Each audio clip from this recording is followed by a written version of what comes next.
You're not on the invitation list. It's a private event, my brother's assistant said at the door of his birthday party. My own brother's party, in a venue I had recommended, with a caterer I had referred. I smiled, turned around, and texted the caterer one word, stop.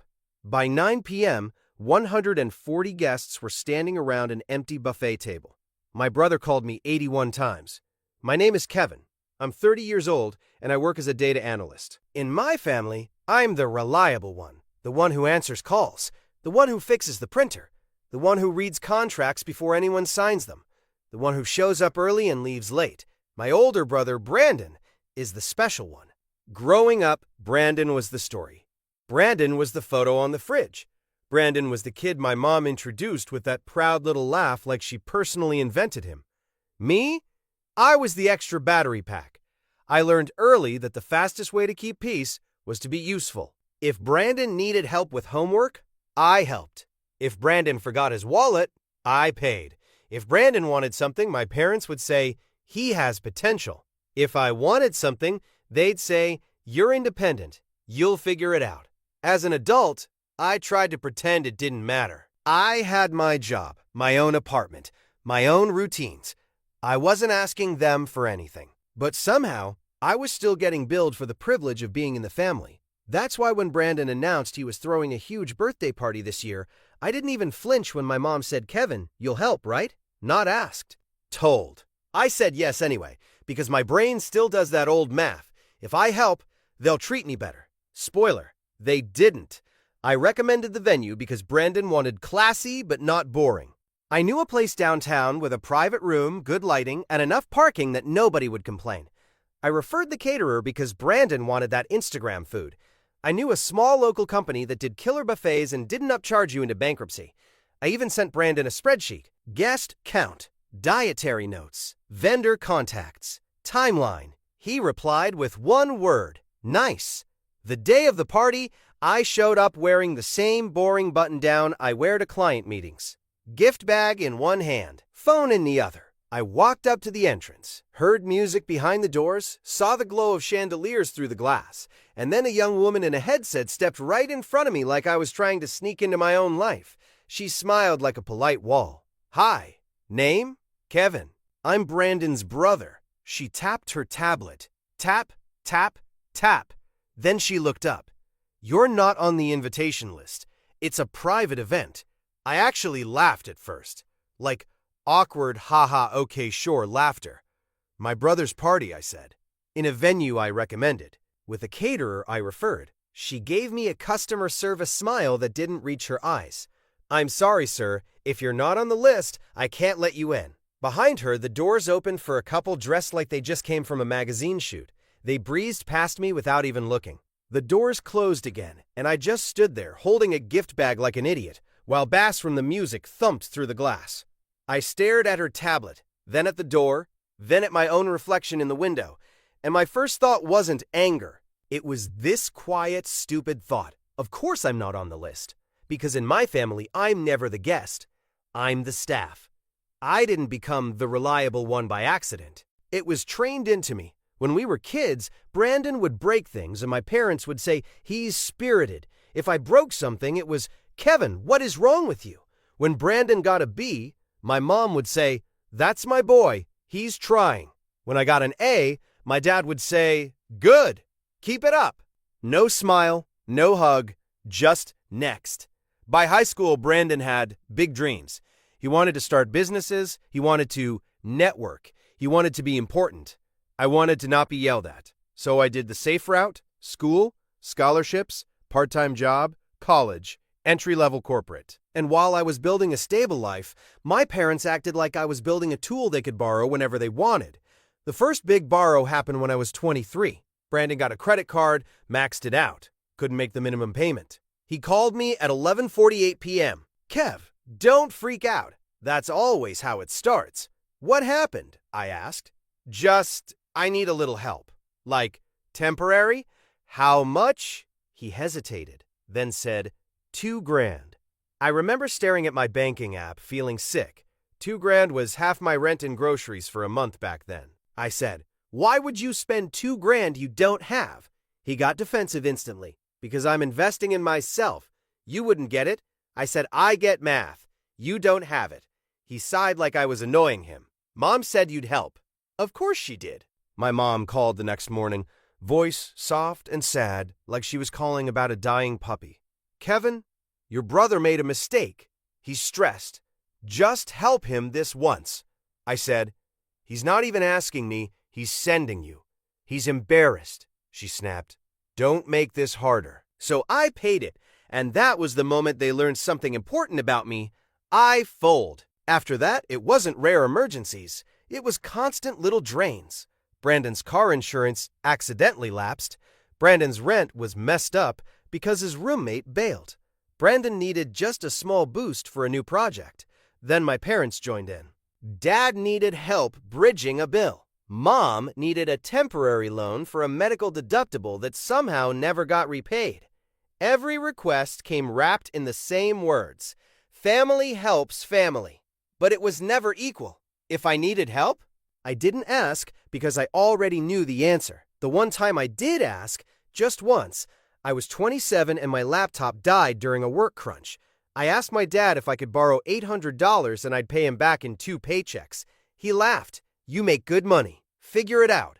And my mom added, don't be dramatic. But Brandon could say, I need $5,000, and everyone would mobilize like it was a national emergency. The worst part wasn't even the money. It was the way they treated it like it was already theirs. Like my savings account was a family fund and I was the unpaid manager. So when Brandon planned this birthday party and he called me like, yo, you know anyone who can get a nice venue? I didn't even hesitate. I told myself, this is different.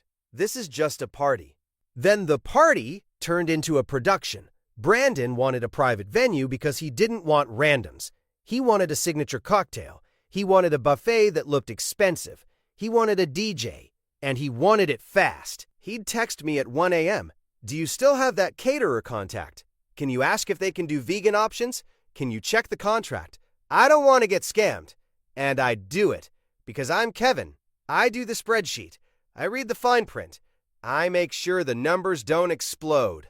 At one point I said, are you paying deposits on time? He replied, relax. I got it. Then my mom called and said, Kevin, you're so good at this. Brandon really appreciates you. I almost believed her. That's the embarrassing part. A week before the party, I met Brandon for coffee to hand him printed copies of the venue agreement and catering invoice, because I'm apparently his unpaid project manager. He showed up 20 minutes late wearing a watch that cost more than my monthly grocery budget. I slid the folder across the table. He barely glanced at it. Nice, he said again. Same word, same tone. Then he leaned back and smiled. Oh, by the way, this is going to be a curated guest list, like important people. I frowned. Okay, he shrugged. So it's not a +1 type situation. I'm not asking to bring a date, he smirked. Yeah. I mean, you know how it is. I felt a little chill in my stomach. What does that mean? Brandon took a sip of his drink and said casually, like it was nothing, I just don't want any weird energy. It's my night. Weird energy, I repeated. He laughed. Bro, don't do that thing where you make everything deep. And that was it. That was the warning shot. I should have listened, because standing at that door being told I wasn't on the list, I realized something simple. This wasn't an accident. This was a choice. I stood there for a second, just blinking. The assistant's smile stayed glued on. Sir, I do need you to step aside. You're blocking the entrance. I stepped aside, not because I was intimidated, because my body went weirdly calm, like it already knew what my brain hadn't caught up to yet. I said, can you check again? Kevin, last name Patel. Tap, tap, tap. She tilted the tablet slightly away from me like I might grab it. No, not on the list? I swallowed. Can you call Brandon? Just tell him I'm here. She shook her head. I can't disrupt the event. If you're not on the list, you're not on the list. I looked past her, through the glass, and I saw Brandon inside, laughing, holding court.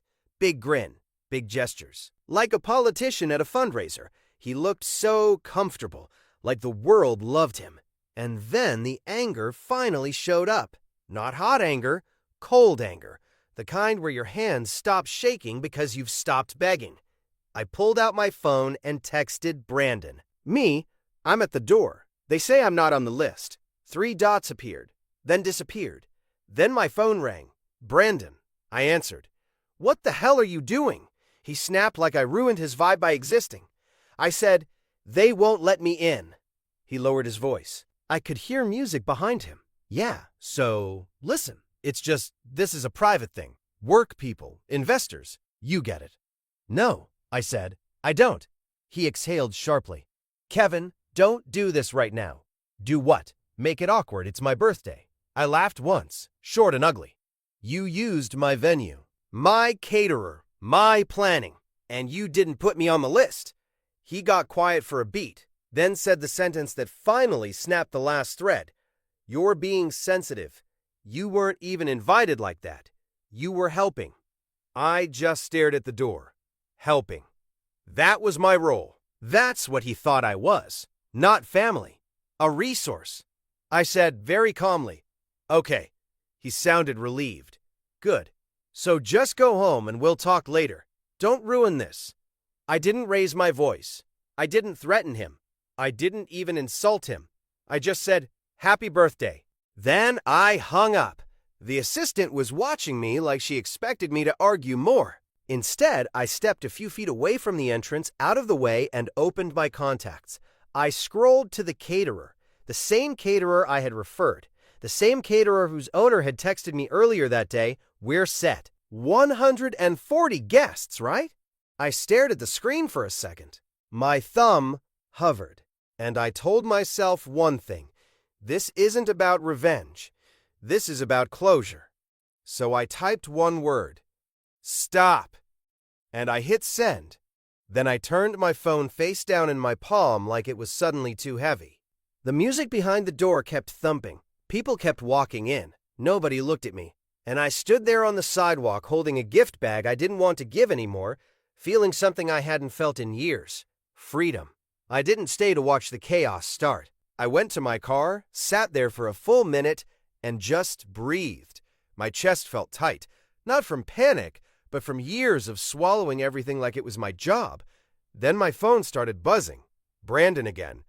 I ignored it. A text from my mom. Mom, where are you? Brandon said you're acting crazy. I stared at that word. Crazy. Not, are you okay? Not, what happened? Just, why aren't you being useful the way we trained you to be? I drove home. On the way, my phone kept lighting up like a strobe. Calls, voicemails, more texts. I didn't answer. Around 8:15 p.m., I got a message from the caterer. Caterer, hey Kevin, just confirming, you want us to stop service? I replied, yes. Do not set up, do not serve. I'll cover any reasonable cancellation fee. Because here's the thing. I wasn't trying to burn anyone innocent. I wasn't trying to hurt the caterer. I was just done being used as the silent support beam for people who pretended I wasn't part of the house. At 9:02 p.m., my phone rang again. Unknown number. I answered because my brain still does that old thing. It was Brandon from someone else's phone. His voice was sharp and thin like he'd been yelling. What did you do?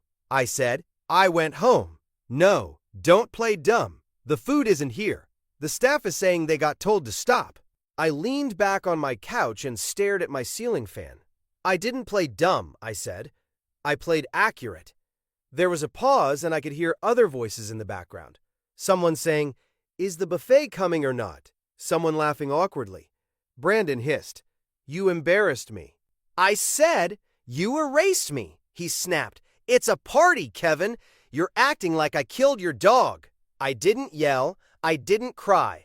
I said you told me I wasn't invited like that. You said I was helping. Brandon's breathing sounded heavy. You're ruining my relationships, he said, like I was sabotaging his career. I laughed again, quiet. Brandon, you ruined our relationship years ago. You just didn't think I'd notice. Then my mom grabbed the phone. I could tell instantly, because she does this thing where she starts sweet and ends sharp. Kevin, honey, please, whatever you're feeling, we can talk about it tomorrow. Just fix this. Fix this. Not apologize. Not acknowledge.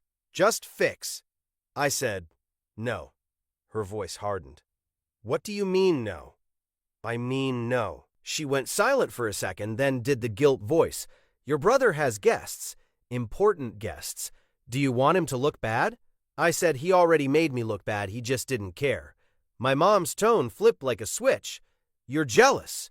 I actually blinked at that. Jealous of what? Being treated like I don't exist? Kevin, she snapped, you always do this. You make yourself the victim. I felt my jaw clench, but I kept my voice even. This isn't me making myself anything. This is me finally refusing the role you gave me. She tried a different angle. Think about your father. Think about the family. I said, I have. For years. Constantly. That's the problem. And then Brandon's voice came back, furious and shaky. He said, I called you 81 times. I checked my call log. He wasn't exaggerating. 81 missed calls. I said, that's wild, he shouted. Answer your phone. I said, you didn't want me at your door. You don't get me on demand now. He sounded like he couldn't process that I wasn't folding. Kevin, I swear to God, I cut him off, calm. This isn't about revenge. This is about closure.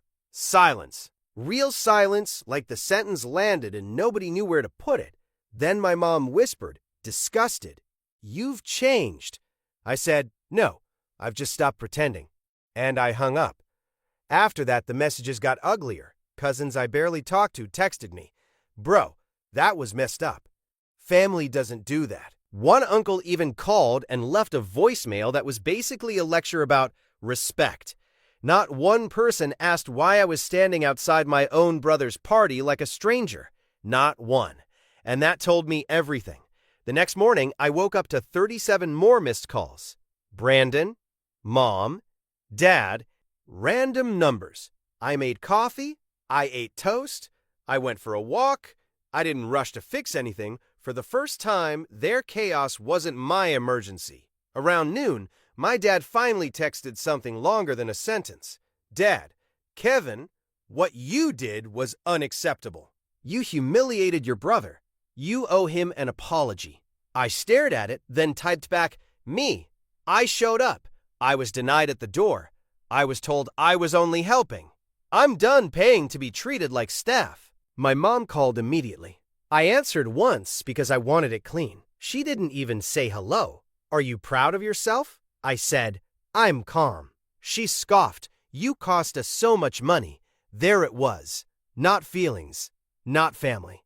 Money. I said, Brandon cost himself money when he decided I wasn't worth a seat in the room I helped build. She started crying. Real or performance? I honestly couldn't tell anymore. Kevin, you're tearing us apart. I said, no. I'm stepping out of the middle. Then I told her my boundary, simple and clear. I'm not paying for Brandon's life anymore. I'm not planning his events. I'm not covering his bills. And if I'm not invited, I'm not showing up. She snapped. So you're punishing us. I said, no. I'm protecting myself. She tried one last push. You'll regret this. I said, maybe. But I regret the last 10 years more.